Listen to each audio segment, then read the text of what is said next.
Boa tarde a todos. Meu nome é Cléslie Brandão. Primeiramente, eu quero agradecer a presença de todos que aqui se encontram, né? Gostaria de dizer que é um imenso prazer aqui estar como moderador dessa mesa redonda, que faz parte da programação do 5º Festival de Música Contemporânea Brasileira. Neste ano temos homenageado o Egberto Gismonti e também a Marisa Rezende, né? Então, para abrir a mesa, quero agradecer a presença de todos aqui, né? A professora especialista Lígia Bazarian, né? O professor Marcos Nogueira, da Federal do Rio de Janeiro, e também o professor Silvio Ferraz, da Universidade de São Paulo. Eles vão falar sobre o tema Discurso Musical e Construção Sonora nas Obras de Marisa Rezende. O tempo para cada um é 15 minutinhos, né? E no final abriremos um tempo para respectivas perguntas, ok? Então, passo a palavra agora para a professora Lígia Bazarin. Oi, pessoal. Honrada de estar aqui com companheiros, professores, doutores, me sentindo assim, um tanto quanto estranha, porém muito feliz. Sobretudo porque é a Marisa. Eu conheço o trabalho da Marisa mais proximamente desde 2003, quando eu gravei várias das suas obras nesse CD Marisa Rezende, produzida pelo Lani da USP e pelo Marcos Lacerda. A partir desse projeto, eu fiquei mais familiarizada com a obra da Marisa, inclusive gravando a 4 mãos com ela, e passei a ter uma imensa admiração pelo trabalho dela, pela obra, pela pessoa sensível, profunda e inteligente que eu fui conhecendo. Meu ponto de vista é de uma intérprete, pianista, admiradora e amiga. Eu considero a Marisa uma mestra em muitos sentidos, como compositora, pianista e pessoa. Tem uma sabedoria adquirida pela reflexão constante sobre a música e a vida, e para mim um exemplo por ser uma das pouquíssimas mulheres da sua geração que se dedicou e se dedica à composição e ensino da composição musical. A primeira coisa que me chama a atenção, que sempre me chamou a atenção na personalidade musical dela, é uma fidelidade a si mesma, extremamente autêntica em relação às suas próprias convicções e escolhas. Eu vejo que ela criou e cultivou uma linguagem pessoal, a revelia de correntes de composição vigentes, seguindo uma trajetória única, fruto da sua formação de pianista, de uma enorme sensibilidade e intuição musical e muito trabalho e pesquisa. Construiu ao longo do tempo uma poética musical própria, uma identidade musical. Eu vejo isso como uma marca de um grande compositor, criar uma linguagem pessoal, com traços distintivos que caracterizam, delineiam a despeito de qualquer tendência de época. Nesses anos todos eu tive a oportunidade de tocar pelo menos umas 10 obras e eu sinto cada vez mais que a sua visão de música se aprofunda, que a sua escrita está mais próxima do essencial, daquilo que apenas é, de uma percepção cada vez mais verdadeira de si mesma, como resultado de uma busca contínua por um caminho musical e poético. Eu vejo a Marisa como uma poeta que usa os sons como um poeta usa as palavras. O poeta se vale de um jogo de palavras, metáforas, figuras de linguagem, rimas. Marisa trabalha com sonoridades e timbres, espaços sonoros, harmonias que sustentam uma veia melódica muito presente. Com frequência usa contrastes de tempo e andamento durante as peças e tem um cuidado extremo na escrita de articulações e dinâmica. Cada peça é burilada, delineada com muita atenção, com intenções muito claras, mas que não são necessariamente óbvias. Porque as obras dela não são fáceis. como intérprete pianista, passei por diversos processos de leitura e amadurecimento para chegar a um resultado aproximativo da sua escrita. Especificamente na escrita do piano, que é o que eu vou falar, sobretudo da escrita do piano e sobretudo das peças que eu já toquei, porque falar do que eu não conheço, eu não ouso, né? Eu quero ressaltar alguns aspectos dessa poética musical que se reproduzem em várias obras, nas partes do piano, e ao mesmo tempo são utilizadas de maneiras diferentes, buscando resultados diferenciados de obra para obra. Em primeiro lugar, eu quero citar o uso expressivo das ressonâncias do piano. O uso do pedal contínuo aparece como uma constante em várias obras. E eu vou citar aquelas que eu conheço mais, é claro. Vou citar Ânima para clarinete e piano, Mutações para 2 pianos e também Versão para 4 mãos, Ressonâncias, Contrastes e Miragem, que são obras para piano solo, e também obras para conjuntos de câmara, como Cismas, Olho d'Água e Ciclo, composto e dedicado para o Quinteto Pierrot e para o Marcos Branda Lacerda. A ressonância que resulta desse pedal contínuo, deixado ao longo da obra, com troca de pedal especificada na partitura, resultando em harmonias que se misturam, ela cria um espectro sonoro, ao meu ver. As novas harmonias que resultam desse uso de pedal se transformam em campos ou âmbitos sonoros que influenciam, inclusive, os outros instrumentos de câmara, porque os instrumentos e o pedal e o piano se fundem muito mais, criando um terceiro timbre, que é a união de todos os instrumentos e esse piano de sonoridade mais molhada, e que transformam a nossa escuta e percepção. Ao mesmo tempo, elas são escritas de uma tal maneira que, sobretudo em obras mais lentas, que o pedal contínuo, ele tem escritas de pausa, fermata, de maneira que essa mistura de pedal vai se esvaindo, se esvanecendo, tornando desnecessária a troca de pedal.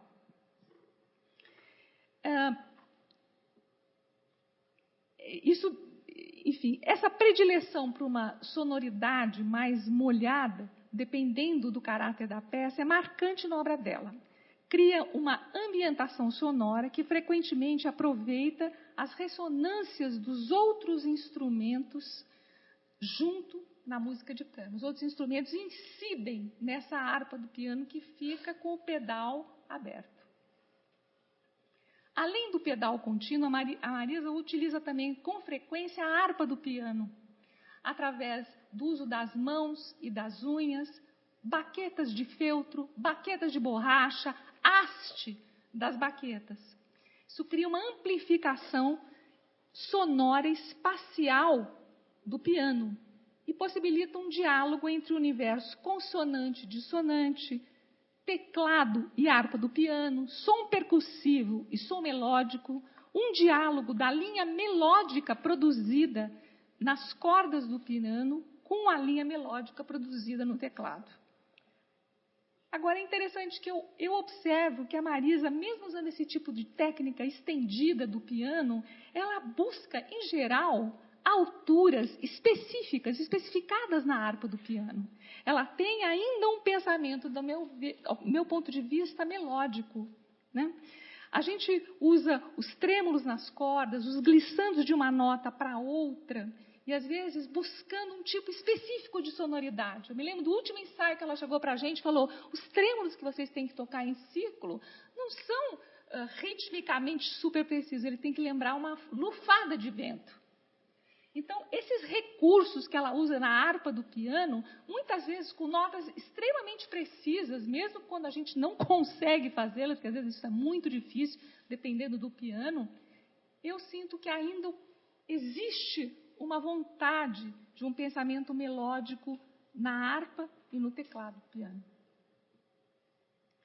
Um exemplo de técnica estendida é Miragem, que eu tive muito a honra de ela ter escrito essa peça para mim e dedicado a mim, onde a minha mão direita fica de posse de uma baqueta de feltro, tocando alturas específicas, glissandos circulares, notas repetidas, e a minha mão esquerda fica no teclado. Eu tenho uma posição um tanto quanto incômoda, pelo menos para mim foi incômoda, e eu senti a necessidade de buscar uma organicidade para poder executar essa peça e de uma forma natural, como se ela fosse a coisa mais natural do mundo, eu ficar o tempo todo nessa posição, ou pelo menos uma grande parte da obra. Um outro aspecto dessa poética, que eu chamo de poética da Marisa, é a utilização de rubatos constantes e uma flutuação contínua do tempo na escrita das suas obras, principalmente nas obras expressivas, e talvez seja uma influência dessa formação de pianista, mas eu vejo que a fórmula de compasso é uma referência. O mais importante é pressentir a intenção da frase, a sua expressividade, para onde ela caminha, de que forma ela se esvanece, como que ela vai se intensificar e relaxar. Essas variações de andamento são constantes nas peças e fazem parte dessa agógica que a Marisa imprime nas frases. Essa é uma questão que eu acredito muito delicada, pois cada intérprete vai obrigatoriamente ler e compreender de maneira diferente os ralentandos e os acelerandos, as mudanças de tempo gradativas ou bruscas. Cada intérprete vai se permitir ousar ou se conter conforme a sua leitura, experiência e personalidade. Como interpretar o que ela imaginou? Eis a questão.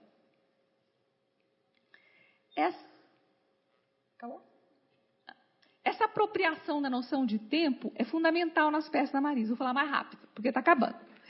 Tanto em obras de caráter expressivo, como em obras de caráter energético e velozes como Volante, inspirada numa revoada de pássaros, ou Ginga, baseada em ritmos de dança.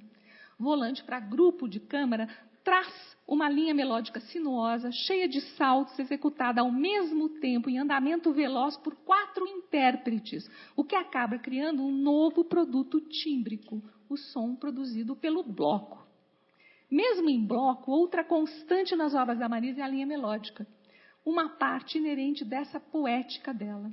A linha melódica como propulsora da peça, como fio condutor ou motivo inicial, ela pode surgir fragmentada, dividida em vários instrumentos, como em ciclo, ou no início de cismas, ou em bloco, como em Volante, ou nas peças de piano solo, que dialoga a harpa e o teclado, como em Miragem, como numa linha interminável em Ressonâncias, ou difusa, surgindo e que vai se delineando aos poucos, que os 2 instrumentos vão construindo, como é o caso de Ânima.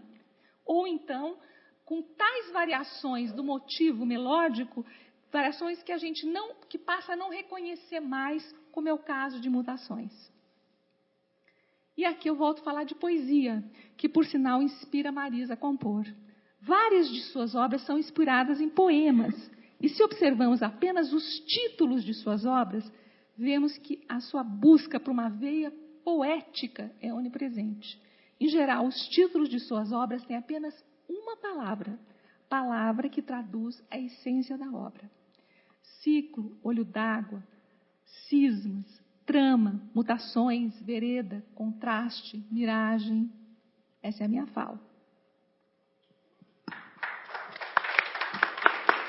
Obrigado, professora Lídia. Quero passar a palavra agora para o professor Marcos, professor doutor Marcos Nogueira. Boa tarde a todos. Também estou muito feliz de estar aqui falando da obra da Marisa, de como eu percebo essa música há muito tempo na minha vida. Estou muito feliz também de ter acabado de ouvir a Lídia, porque assim, eu vou praticamente repetir tudo que a Lídia falou. Jura? É uma coisa impressionante. Ainda bem que o Silvio ficou por último, porque eu não sei se ele vai negar tudo que a gente falou aqui. Ó, nós estamos combinando, Silvio. Você... eu não vou precisar nem falar. Bem, a música de Marisa Rezende, eu queria só adiantar aqui as minhas impressões desse trabalho todos esses anos, não foram discutidas com a Marisa em momento algum, assim, durante toda essa trajetória, né? Estou falando pela primeira vez sobre isso agora.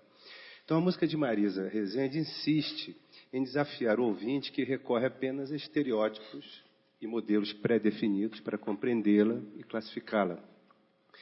Isso ocorre menos por essa música despertar impressões de ruptura do que por oferecer um contínuo e sempre renovado cruzamento de expressões diversas, que a livra de acentos caricaturais, obviedades e preconceitos estilísticos.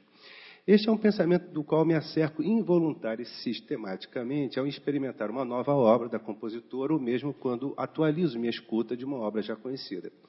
No meu entendimento, Marisa é uma compositora profundamente comprometida com a investigação exploratória da dimensão tonal do meio sonoro, na potência dramática desses conteúdos tonais, considerando aqui tanto os efeitos harmônicos quanto tímbricos, que ela organiza como se estivesse manipulando malabares. Essa figura tão inusitada, né, que eu estou usando para tentar caracterizar essa experiência tonal tão singular que ela oferece aos seus ouvintes, né, no seu trabalho, é para mim particularmente surpreendente, porque se caracteriza tanto pela ausência essencial de clichês e padrões estilísticos mais usuais, quanto pela negação da ruptura óbvia de experimentalismos superficiais ou de conceitualismos que ameacem sua, digamos, ética expressiva. Na minha percepção, a música de Marisa é exigente com o ouvinte apenas no sentido de não lhe oferecer um caminho imediato para usufruí-la a partir de competências de escuta prévias e consolidadas, né? Sua música é, todavia, generosa com aqueles que se permitem apreendê-la a partir dela mesma. É sobre essa condição artística, tão característica do repertório da compositora, que pretendo desenvolver essa pequena apreciação estética. Ancorada em recursos metafóricos, essa discussão intenta traduzir o indizível de uma obra profundamente enraizada no pensamento mais estritamente musical. Embora seja Marisa uma compositora especialmente sensível aos estímulos oriundos da literatura e das artes visuais, com os quais sempre manteve fértil parceria, sua música é inerentemente circunscrita ao imaginário musical, tanto no âmbito das ações composicionais quanto interpretativas. Isso pode ser verificado na apreciação do repertório aqui selecionado, parte representativa da obra camerística da compositora. O ponto central da minha exposição é o que entendo ser o caráter essencialmente improvisatório do processo criativo de Marisa, não necessariamente explícito na superfície das obras, mas uma improvisação dos atos criativos que geram e regulam as obras. Essa é uma produção intimamente vinculada aos efeitos da superfície sonora e aos atos performáticos que tornarão esses projetos possíveis. Embora Marisa seja uma analista perspicaz do processo composicional revelado nos textos musicais, habilidade que constituiu fortemente sua formação, seu próprio processo composicional não tem início em planejamentos complexos da manipulação de materiais ou de relações formais e estruturais que suportarão a futura obra. Convivendo por 30 anos com a sua música e seus processos, não posso deixar de declarar aqui minha recorrente estupefação com aquilo que já mencionei antes e que entendo como seu rigor ético expressivo. A música de Marisa Rezende nasce de uma atitude brutal da compositora com ela mesma diante do compromisso de enfrentar, sem ferramentas pré-dadas ou procedimentos técnicos que se imponham à expressão de suas ideias, o desconhecido de uma nova obra que se revela a cada passo de sua elaboração. Bem, Recorrências, de 1983, é um exemplo significativo.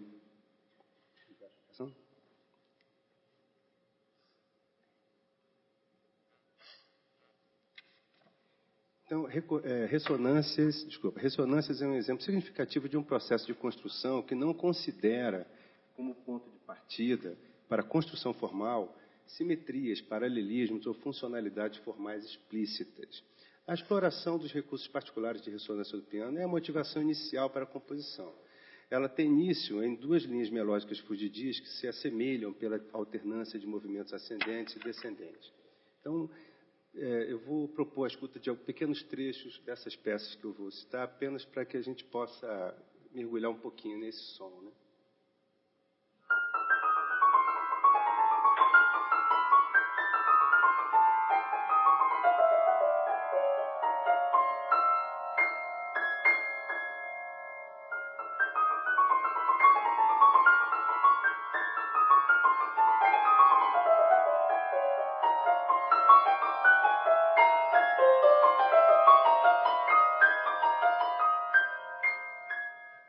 Esses movimentos que se transformam progressivamente em um envolvente movimento de arpejos.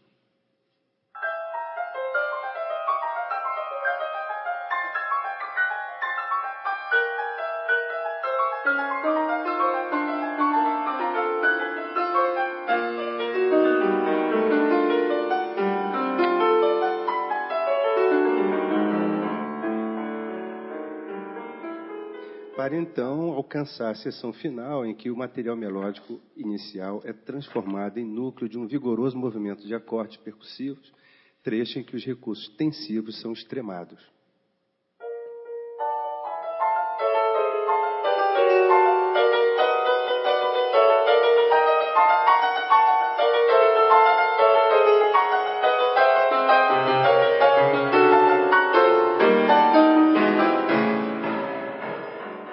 Embora consistentemente econômica em seus recursos materiais, a força expressiva de ressonância surge de uma atraente diversidade sonora que, no entanto, não põe em risco sua coerência.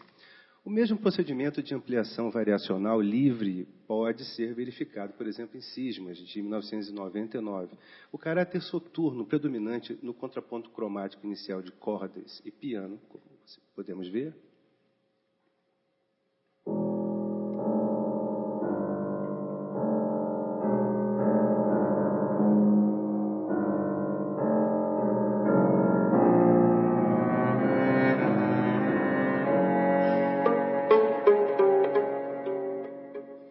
então, esse contraponto cromático contrasta com a maior claridade do trecho mais diatônico e homofônico que se segue.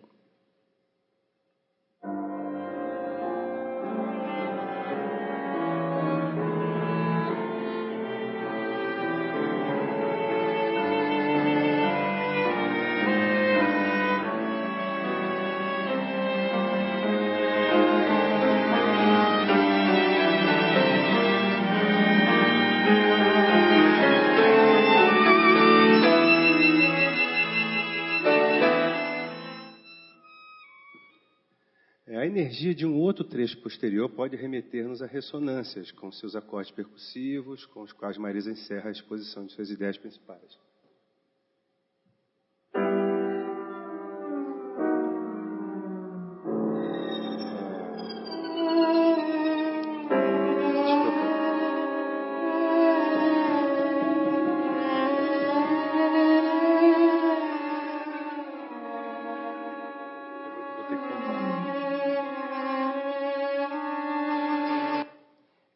Porque eu pulei aqui. Então vamos ouvir esse trecho mais uma vez do início. Não está passando aqui.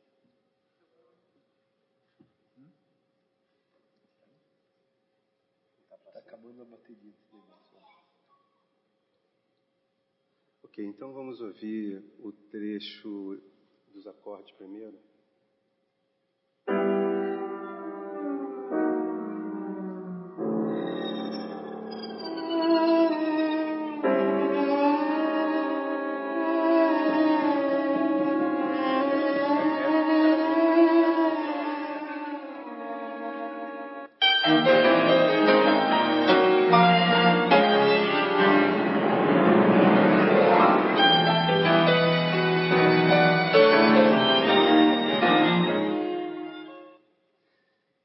Vamos, então, agora retomar outro exemplo. A série de procedimentos metamórficos e reiterativos de Cismas ganha uma nova face com a discreta reaparição de elementos do início da obra no lamentoso solo de viola.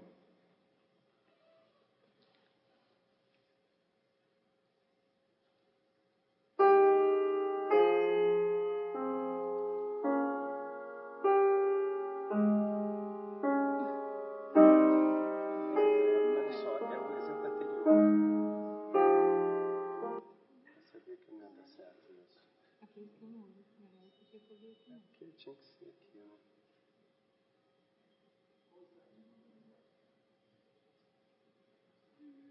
O exemplo 6 não está numerado aí?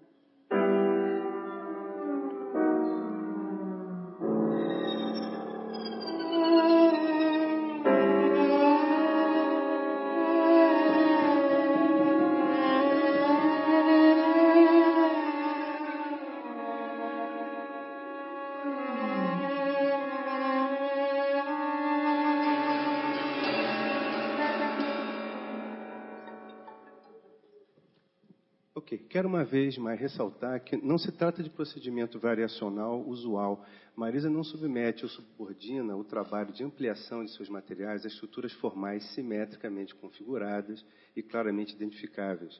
Nem mesmo esses materiais têm seus contornos precisamente definidos e delimitados em suas disposições.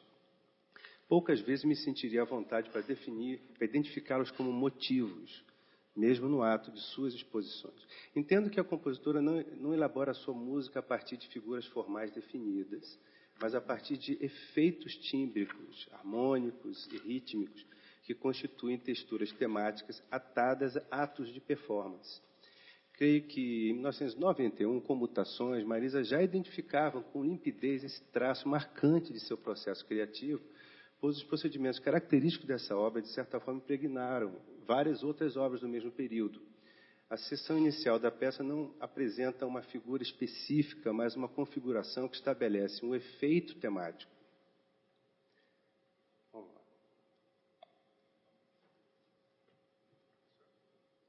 Estou passando.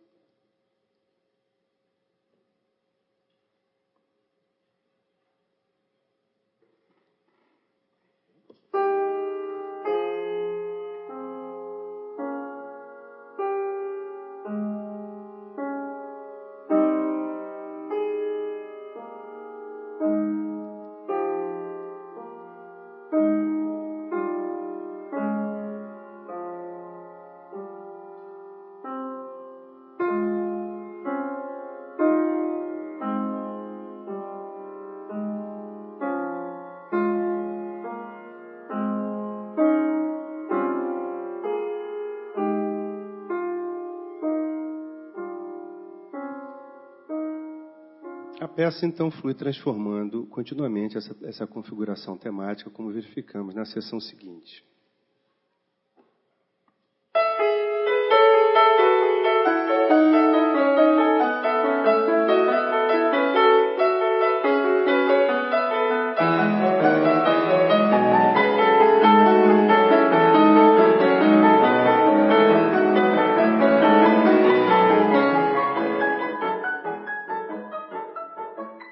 A tenuidade formal proposital dessas obras, tanto quanto a ausência da afirmação de uma figura temática de contornos mais precisos, facilmente remete o ouvinte à atmosfera da improvisação, tal como a tradição romântica e modernista estabeleceu. Contudo, o processo criativo de Marisa está longe de visar a improvisação em sua acepção mais usual. O que de fato verificamos é um árduo e corajoso enfrentamento da construção de coerência e coesão, prescindindo, contudo, de técnicas mecânicas de simetrização formal ou de simples repetições. Da mera intolerância da compositora com procedimentos sequenciais, a mim confidenciada nos anos 1980, as criações texturais, cada vez mais livres de condicionamentos estilísticos, observadas em seu repertório mais recente, posso citar Entremeio, de 2005, que nos apresenta inicialmente gestos lineares adirecionais que fertilizam a obra de modo ainda menos explícito.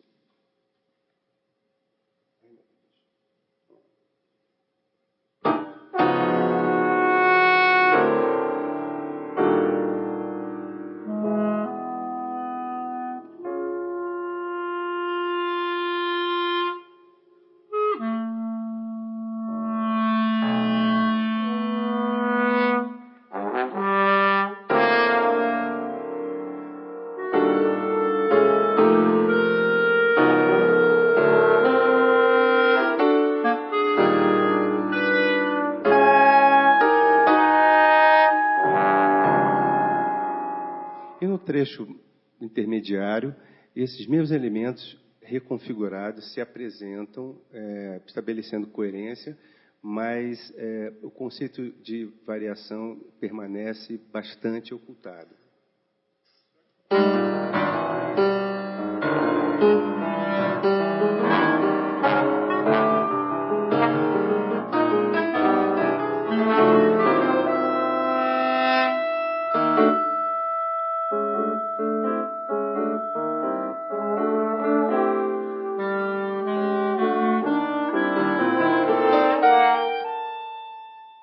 A coerência tímbrica é tratada também de modo sistemático e peculiar. Se já está evidente em Ressonâncias, de 83, pode ser apreciado de forma mais intensa em Sintagma, de 1988.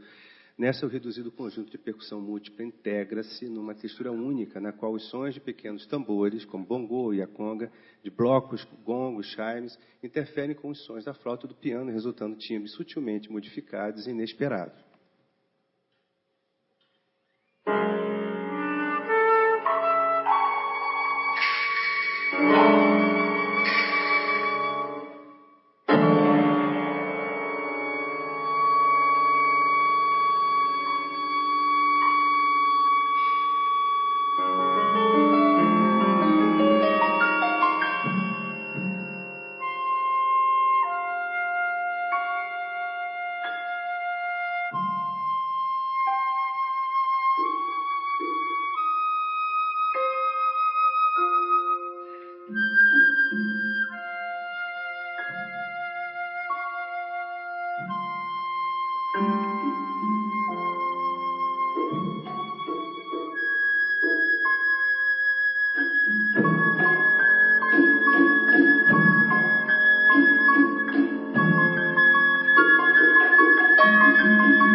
Depois de vários anos dedicada, sobretudo à produção orquestral, Marisa retornou à produção camerística, oferecendo-nos, por ocasião da estreia de sua ciclo, na Bienal do ano passado, uma obra que revela limpidamente um estágio ainda mais apurado do processo que tentei aqui descrever. Lídia já havia citado essa obra também.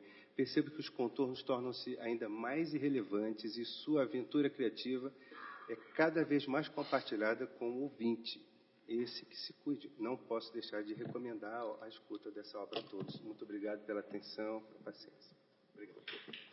Obrigado, professor Marcos.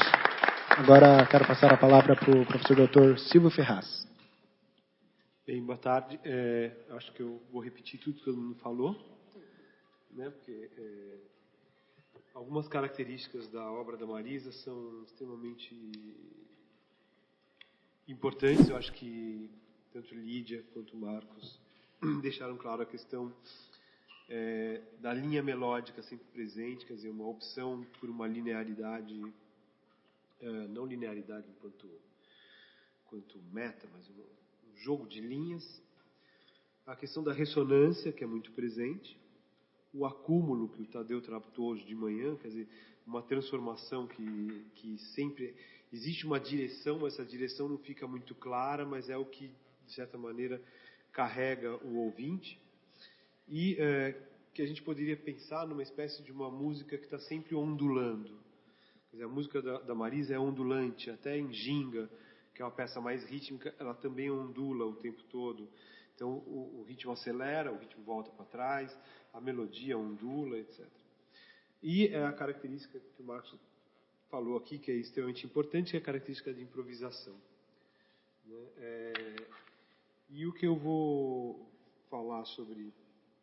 vai tentar acrescentar alguma coisa ao que Lídia e Marcos falaram, diz respeito a uma coisa que foi muito importante, quase que uma importância pessoal. Em 1985, 85 ou 87, agora não lembro, mas ali 85, 6 ou 7, eu tive uma oportunidade meio que rara. Na época era um dos editores da revista Cadernos de Estudos Análise Musical, e eu fui responsável por fazer a primeira cópia publicada da partitura de Ressonâncias. Então, não só fazendo cópia, tem essa coisa importante de você ter um contato direto com a partitura, mas esse contato direto me revelou algumas coisas logo de cara que me interessavam enquanto compositor. E uma coisa que me interessava, eu acho que eu vou até o piano, eu não sei como é que vai ser essa coisa do microfone.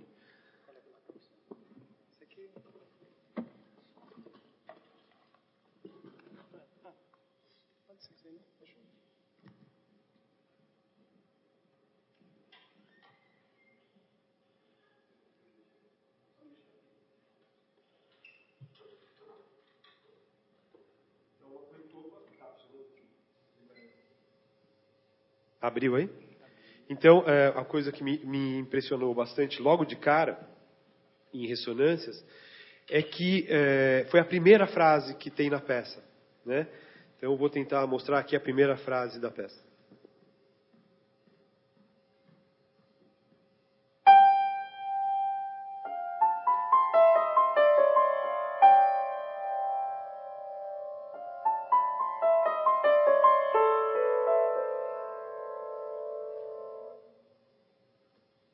O que tinha de interessante nessa primeira frase que me chamou a atenção foi, primeiro, a simplicidade com que a Marisa compunha.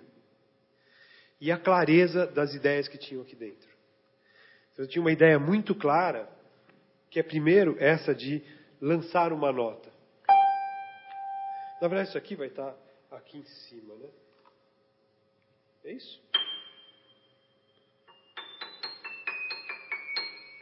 Né? Porque são 3/8 para cima aqui. Então, a primeira coisa que eu achei bastante interessante foi essa coisa de lançar uma nota longa, um pequeno grupeto de notas.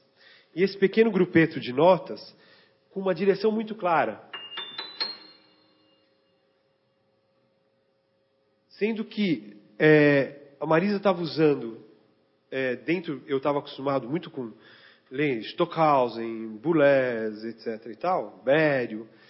E lentamente a gente foi perdendo na música do século XX a noção de escala, o pensamento escalar.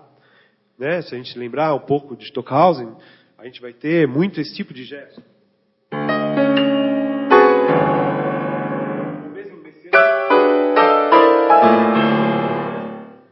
Então, esse tipo de gestualidade, extremamente espacializada, de repente na Marisa eu tinha uma linha de novo.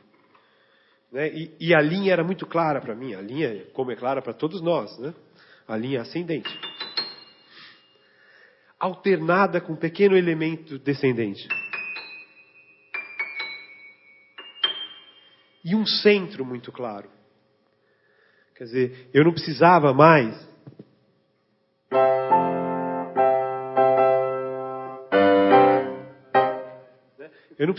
de um centro tonal, mas eu podia ter um centro, de certa maneira, modal. E eu podia pensar uma música modal no século XX. Né? É claro, já tinha na cabeça outras coisas, como, por exemplo...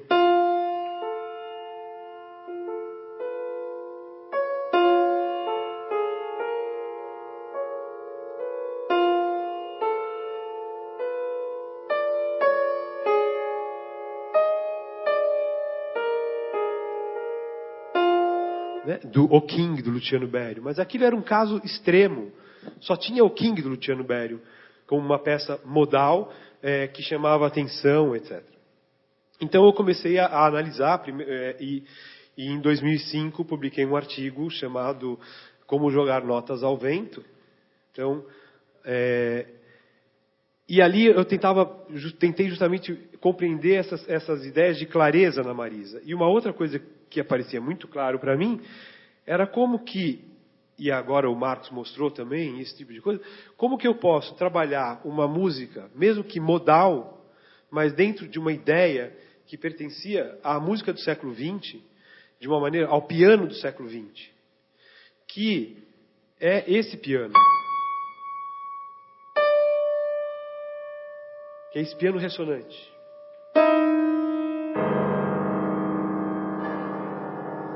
Esse piano que ressoa. Que era muito diferente de um piano seco ou de um piano de alternâncias de pedal. E que era um piano que existia também na música popular. Que era um piano, quando eu via um jazzista tocando, você tem essa ondulação de pedal, mas sempre um som muito molhado. Então esse som molhado para mim tinha um interesse grande. E como que a Marisa ia desenvolvendo as ideias dela, como que as coisas iam andando passo a passo, mas sempre mantendo familiaridades nos coloridos. Então mesmo fazendo uma música que era entre o modal e o atonal, essa música tinha como era o som que era o objeto dela. Então quando faz uma sequência onde eu tenho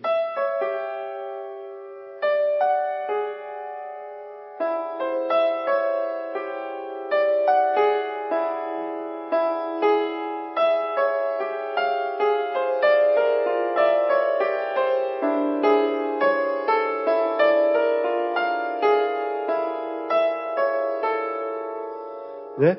Eu toquei aqui numa região que dê para a gente ouvir, isso aqui é a oitava acima. Para deixar bem claro essa ideia do acorde terça e sexta, em todas as variações possíveis dele.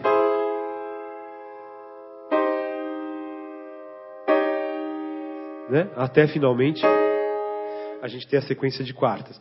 Então, como que a Marisa ia tecendo esse desenvolvimento sem, na verdade, clamar por um estruturalismo composicional que era em voga na década de 80. Eu volto para a mesa.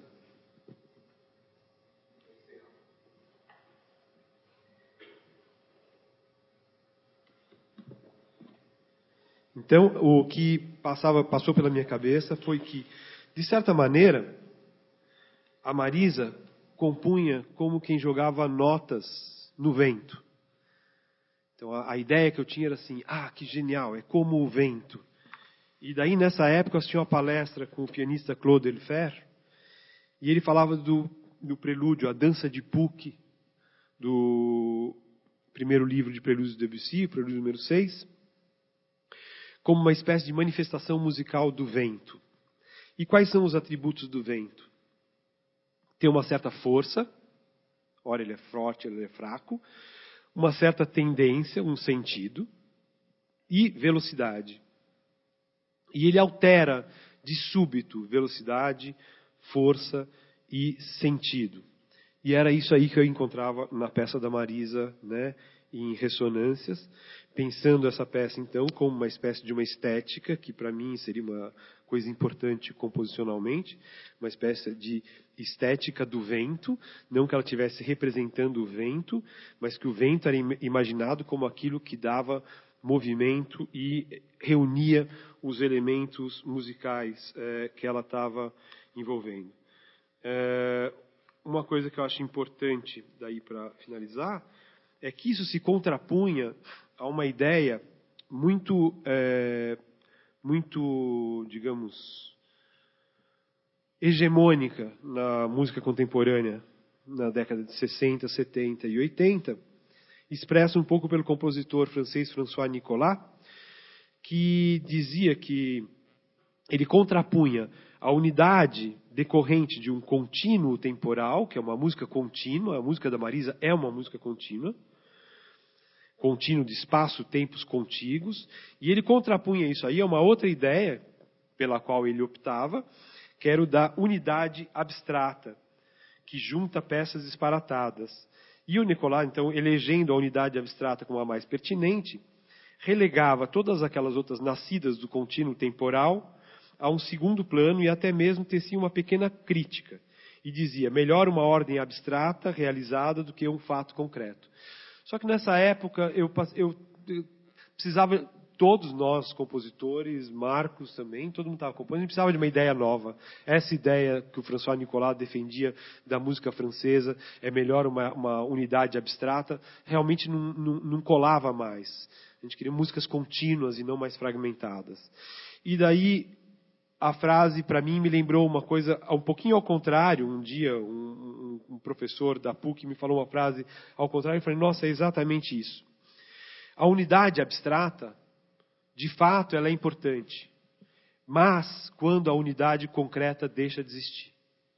Então, quando a unidade sonora deixa de existir, aí o compositor precisa de unidade abstrata. Ou seja, quando ele não sabe fazer as coisas fluírem conforme o vento, ele precisa de teorias e abstrações para tentar reunir o material que ele não conseguiu com a técnica composicional dele.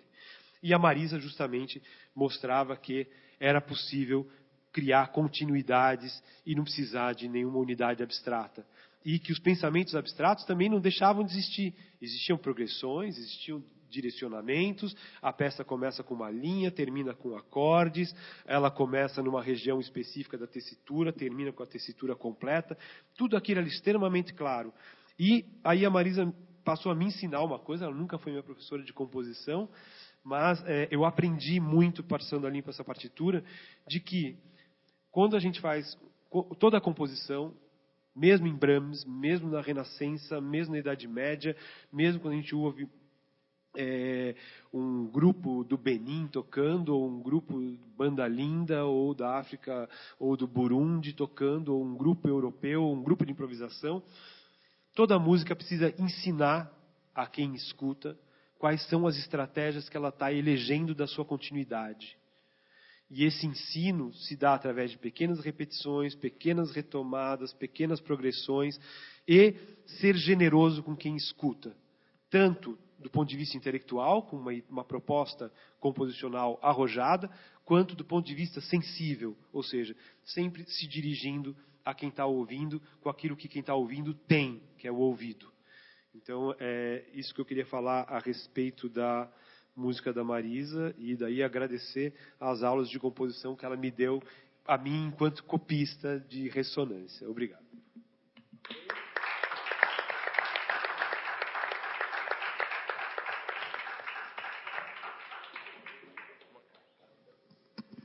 Alô, som? Ok. Muito obrigado, professor Silvio. Então, passemos agora para a parte das questões. Podem ser dirigidas questões para os nossos membros aqui da Banza.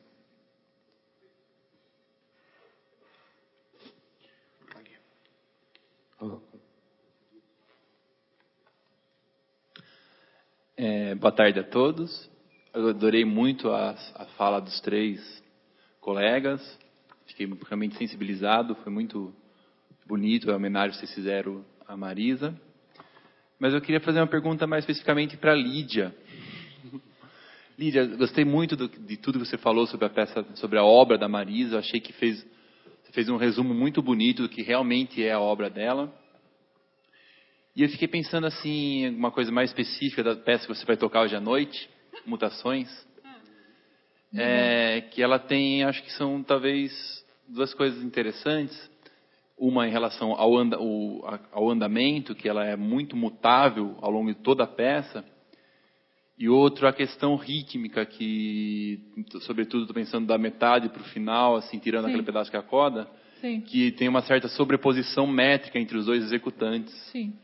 Então, eu fiquei imaginando assim, quão desafiador, minha pergunta vai aqui, quão desafiador é, no sentido do pianista, para executar a peça nesses 2 Tanto aspectos. o início, que os rubatos entre 2 pessoas podem ser momentos de encontro maravilhosos, como completamente distantes, e realmente pode ser um sofrimento começar aquela peça, ao mesmo tempo que ela é de uma beleza, de uma poesia imensa.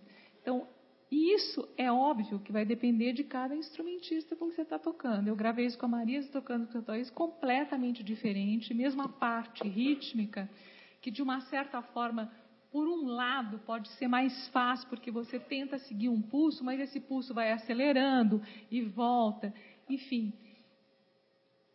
A sensação que eu tenho em quase todas as peças da Marisa é um pouco por aí. Mesma coisa, ânima, no mesma questão. Eu gravei isso com o Juliano Rosas, que toca de um jeito, e hoje vou tocar com Montanha, que é outro mundo. E aí, para mim, assim, sempre um desafio. Não tem uma peça que você fale assim, bom, vai ser tranquilo. No caso de Mutações, eu acho que tem uma questão muito delicada, que é, quando você consegue juntar, você realmente cria uma terceira coisa que é inexplicável. Então, esse momento é um presente. Mas reproduzir esse momento não é óbvio. Não é óbvio. Eu não sei se eu respondi a sua pergunta, mas, enfim, é uma questão. Acredito que a única forma de se chegar num resultado legal é tocar muitas vezes essa peça junto com a mesma pessoa em público. Não é nem ensaiar só, é tocar em público. Acho que todas as obras da Marisa, elas vão chegar no resultado quando você ensaia, mas consegue tocar em público, porque é outra coisa. Né? Treino é treino, jogo é jogo. Temos mais questões? Ali. Técnica de futebol. Oi, boa tarde. Para a Lídia também. Ontem eu tive a oportunidade de ouvir a Lídia ensaiando um pouco e a gente conversou, ela estava falando sobre o piano. Isso que você acabou de responder sobre tocar com o Juliano ou tocar com o Montanha, e sobre esse aspecto da utilização das ressonâncias, varia muito de acordo com a sala, tem uma adaptabilidade... Muito, né? Em primeiro lugar, de acordo com o piano, né? Isso. Se você tem um piano de qualidade, você tem uma maneira de dosar o ataque e você pode fazer dinâmicas muito variadas. Agora, se você tem um piano muito aberto, um piano mais velho, isso é muito mais difícil de controlar. De qualquer maneira, por exemplo, no caso de ânimo, por exemplo, o clarinete pode tocar dentro, né, da tampa do piano no início e aproveitar a ressonância do pedal aberto, que não é nem o pedal, é com o braço, né, o início de ânima. Mas, de qualquer forma, mesmo no final, também tem essa questão.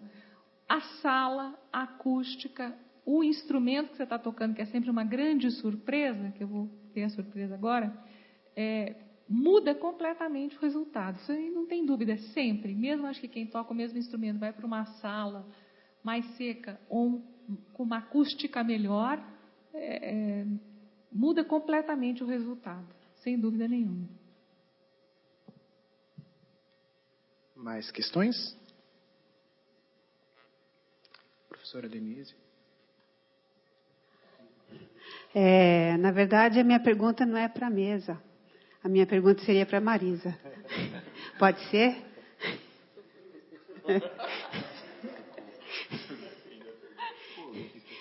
Então, mas é inspirada no que a mesa falou, né? A Lídia falou sobre a personalidade e a identidade da poética, né? Muito forte, muito clara.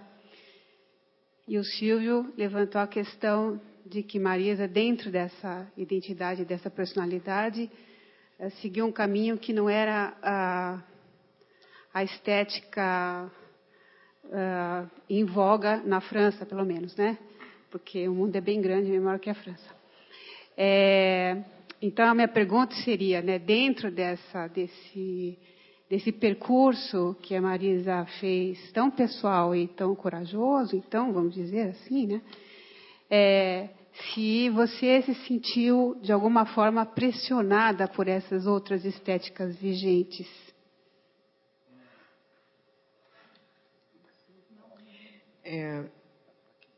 Eu comecei o curso de composição na escola de música, né? Os primeiros anos eu fiz ainda na escola, embora não de forma contínua, porque eu tranquei 1 ano e meio depois de ter começado, eu levei, como talvez você saiba, não sei, 11 anos para fazer minha graduação, por conta de vários deslocamentos.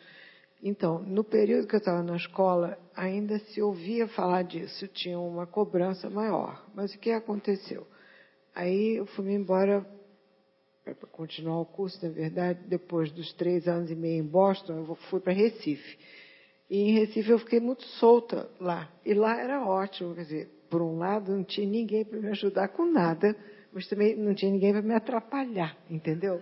Então eu fui achando o meu caminho e coisa e tal. Então teve esse lado. Depois eu fui estudar música direito quando eu fui fazer um mestrado lá na Califórnia, que é o lugar mais aberto dos Estados Unidos. E lá eles têm uma atitude muito, assim, o que for de interesse de cada um, que cair na rede é peixe, como se diz, né? Então, eles têm essa coisa, eles não ficam achando que você tem que fazer de um jeito ou de outro, não. Então, foi também por conta de uma história de vida que eu acabei, talvez, tendo mais liberdade, né? Mas acho que essas coisas são engraçadas. Enquanto está acontecendo, né? Eu ficava arrancando o cabelo, como é que podia demorar tanto para acabar a minha graduação, né? No final, acabou sendo bom. Isso é que é legal, tá?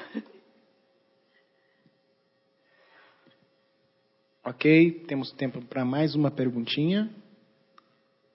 Pontual. Você? Quem?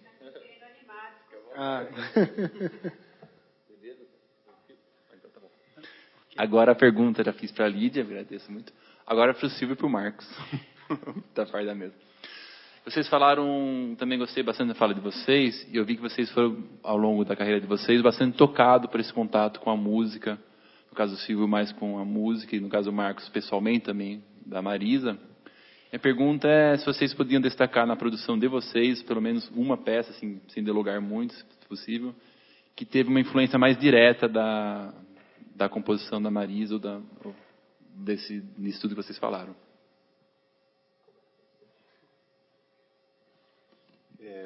Para mim sempre foi confortável lidar com a Marisa porque eu sou diferente demais da Marisa em tudo. Então, assim, a música dela, ela me influenciava em termos de entusiasmo, né? Mas não em tomá-la como modelos, né? Na verdade, eu nunca testemunhei a Marisa tentando influenciar qualquer aluno que ela teve, né? Assim, é uma coisa dela também, né? Que a gente talvez nesse festival esteja falando pouco, né? Sobre a Marisa, professora de composição, mas é muito impressionante, né? A total ausência, né? De ações indutivas, né? Então, assim, eu acho que não me ocorre nenhum aluno da Marisa compor como a Marisa. Eu não tenho lembrança aqui. Então, assim, isso não faz parte da minha experiência, né? Dela, de alguma maneira, influenciando estilisticamente, né? Em 85, eu tinha composto uma peça que era para trompa e piano, intitulada A Flor e o Cristal, que era totalmente de linha. Era um grande uníssono de trompa e piano, em alta velocidade. Na época eu era trompista, então exibicionismo de jovem compositor e instrumentista, escrever uma peça rápida que você toca rápido, né? E uma peça extremamente contínua, feita com pequenas colagens, etc. Quando eu vi a partitura de Ressonâncias em 88, 89, eu fiquei impressionado com a proximidade que se tinha. E daí, um concerto que eu fiz em 1991, intitulado A Casa dos Vidros de Água, tinha uma peça para piano e percussão, chamada A Casa dos Vidros de Água, uma outra peça que era uma grande improvisação, essa está até no SoundCloud, que seria Canto de Cura, número 1, etc., que era totalmente baseado nessa ideia de continuidade e nesse piano que a Marisa tinha em Ressonâncias. Quer dizer, embora eu não tenha sido aluno dela, né, quando eu não tive aula de composição com ninguém, né, na verdade. Meu professor de composição parou de dar aula de composição quando eu ia começar a entrar no curso de composição. E eu fiquei compondo sozinho e imaginando as coisas sozinho. E quando eu vi a partitura da Marisa, para mim aquilo lá foi uma espécie de uma aula. Não, porque no caderno de estudos não só tinha a partitura, como tinha uma análise que a Marisa fazia da peça dela. Então ali dava para ter uma espécie de aula daquilo ali. Eu só vinha ter aula de composição, eu já tinha 34 anos de idade, quando eu estudei com o Brian Fernald, e depois aos 38 com o Grisé. Mas assim, antes eu não tive aula com ninguém. Então a partitura dela foi uma aula para mim, então eu acabei tendo mais influência do que os alunos, né? Porque para mim a aula estava ali. Ali estava ensinando como trabalhar com pequenos núcleos, como fazer esses núcleos andarem, como trabalhar com ressonâncias, como explorar a sonoridade do piano. E uma coisa que eu achava interessante, que é explorar a sonoridade plena do piano. Quer dizer, a sonoridade do piano, né? Aqui em Ressonância é o piano tocando na tecla, né? Depois Marisa fazia outras peças, e Marisa sempre mexeu dentro do piano também, com ressonância, mas sempre um mundo muito ressonante.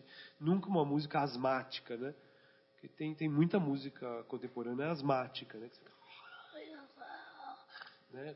Com asma, e daí você não escuta o que está acontecendo. Não, é um instrumento que ressoa na área, no lugar que ele ressoa bem. Então, a influência é bem grande nesse concerto de 1991, é bem, bem presente. Ok, então, finalizando, né, queria agradecer a presença de todos. Muito obrigado também aos componentes dessa mesa aqui. E é isso aí, senhores. Bom final de tarde.